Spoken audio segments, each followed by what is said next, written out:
Are we all in agreement that cross-examination is broken and needs a complete rework or heavy retuning? Before I start today's video, don't forget to go follow me on Twitch if you haven't already. It is written right here above me. I stream Sunday to Thursday at 8 p.m. Central Time. Cross-examination is one of the new Survivor perks currently available on the PTB. Basically what it does is that while you're in the killer's terror radius, they leave these light marks on the ground, kind of similar to a Survivor's scratch marks, but not really. And they last for 10 seconds. And when you walk on those, you gain elusive. Now here's the part that's a little unclear to me. It says in the description, this ends after 5 seconds. But is that 5 seconds of elusive, or is that 5 seconds after you leave the light marks? I used the perk last night and I couldn't tell which of those it was. But either way, obviously, DBD Twitter is freaking out about this. And I'm not here to argue whether it's too strong or too weak or whatever. Personally, I think it's a shit from a butt perk. I think it's god awful. But I just find it funny. I see these constant complaints on DBD Twitter, on DBD Reddit, even here on TikTok, of other killer mains just constantly complaining about the Survivor meta and how stale it is and how they're so sick of dealing with all this anti-tunnel and anti-slug and exhaust. But the second something new gets introduced that might actually have a chance to impact that, they want it gutted into unusability. I saw somebody on Twitter make the comment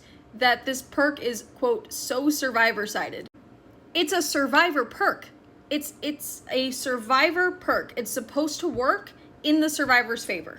You guys have gotten so used to perks that are like killer perks in disguise as Survivor perks that you genuinely no longer think that Survivor perks should work in the favor of the Survivor player. Like, no, Survivor perks and killer perks alike should not have downsides, at least not significant game-changing downsides that make the perk not worth using. Perks are supposed to be perks. They're supposed to positively impact your gameplay. Not so much so to the point of being game breaking, but they are supposed to have a positive impact on the user's game, not give a small benefit and then nerf the user for using it. You guys can't keep complaining about how stale the meta is if you're going to shoot down every unique idea that could possibly have a meta changing effect. This is part of the reason I'm no longer a Survivor main. Survivor requires you to run the same set of like 10 different perks. If you care about winning, at least. You have to run anti-tunnel, you have to run anti-slug, you have to run exhaustion. There's no room for fun or unique build because everything that is fun or unique is extremely weak, and everything new introduced that could be strong and also fun to use is nerfed into the ground within weeks. There's no build variety on Survivor if you care about winning. At least with Killer, you can tailor builds to specific killers that are more effective. So you guys really gotta decide what's more important to here. Is it shaking up the meta, introducing good and fun perks, or continuing to see the same 4 anti-tunnel and exhaustion perks every game?